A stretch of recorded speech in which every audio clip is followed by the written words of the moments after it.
श्री माँ को इतने मुक्त कंठ से पाठ करते हुए सुना था।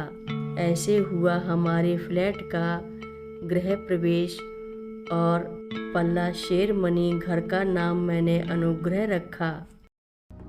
नागेंद्रहाराय त्रिलोचनाय भस्मांगरागाय महेश्वराय नित्याय शुद्धाय दिगंबराय तस्मै नकाराय नमः शिवाय।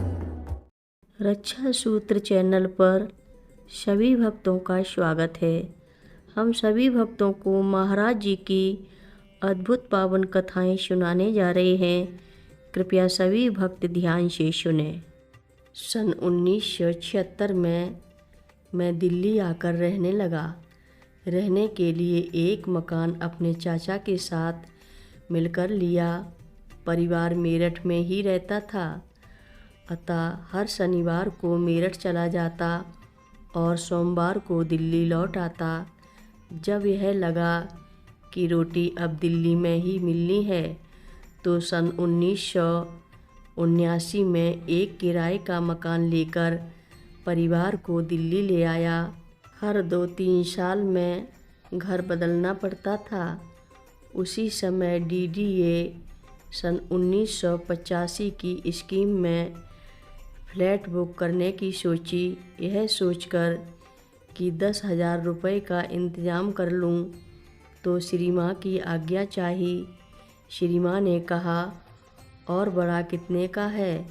तो मैंने कहा 3 कमरे के फ्लैट का 15,000 लगेगा। उन्होंने तुरंत आदेश दिया, यदि करता है तो 3 कमरे का फ्लैट खरीद ले। मैंने कहा पैसे ज़्यादा हैं और पूरा दाम भी 2.25 लाख का पड़ेगा, तो मैं कहाँ से लाऊंगा? श्री माँ बोली, महाराज जी कर देंगे इंतज़ाम। एक दोस्त से 15,000 रुपये लेकर बुक कर दिया और बसंत कुंज में 3 बेडरूम फ्लैट का आवंटन हो गया और तय हो गया कि अब मिलना ही मिलना है। मेरे और मेरी पत्नी के मन में यह संकल्प उठा कि श्री माँ आगे आगे होंगी और मेरी पत्नी उनका पल्ला पकड़कर गृह प्रवेश करेगी। हमने इस गृह प्रवेश का नाम भी रख दिया पल्ला शेरमणि। सन 1986 और सन 1988 के बीच 5 बड़ी बड़ी किस्तों में पैसा देना था।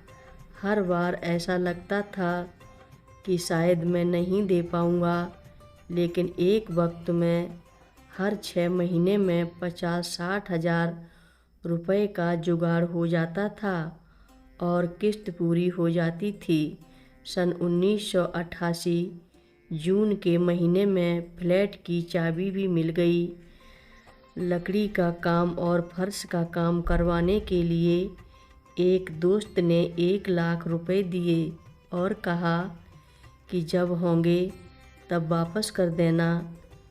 ज़ोर शोर से काम भी शुरू हो गया और पूजा घर में लकड़ी की अलमारी बनवाकर वहाँ सगुणार्थ महाराज जी और हनुमान जी के चित्र भी रख दिए थे।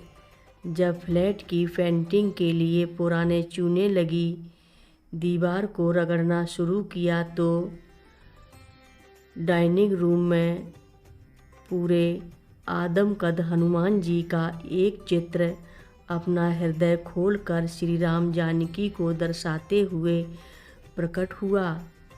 मिस्त्री का उसी समय फ़ोन आया कि उसने ऐसा बसंत कुंज के फ्लैटों में पहली बार देखा था। इस घटना के 4-5 दिन के अंदर ही श्री माँ मेरे घर गीतांजलि में आकर रुकीं। अगले दिन दोपहर को बोलीं, अपना घर नहीं दिखाएगा। मैंने उसी समय श्री माँ, जीवंती माँ, मोहिनी माँ और अपनी पत्नी को कार में बैठाया और तभी फिर माँ बोली के प्रसाद भी ले ले। जैसे ही मैंने अपने प्रथम मंजिल के फ्लैट के सामने गाड़ी रोकी, माँ कार से उतरकर बिना किसी से पूछे सीढ़ियाँ चढ़ने लगी। स्वयं ही सबसे पहले मेरे फ्लैट में प्रवेश किया। रेखा ने भी उनका पल्ला पकड़ लिया। फिर जैसे उनको सब मालूम हो, पूजा वाले कमरे में संगमरमर से बनी बड़ी चौकी पर बैठ गईं। फिर क्या था, सबने झूम झूम कर मुक्त कंठ से श्री हनुमान चालीसा, हनुमान अष्टक और विनय चालीसा का पाठ किया। मैंने पहली बार श्री माँ को इतने मुक्त कंठ से पाठ करते हुए सुना था। ऐसे हुआ हमारे फ्लैट का गृह प्रवेश और पल्ला शेरमणि घर का नाम मैंने अनुग्रह रखा।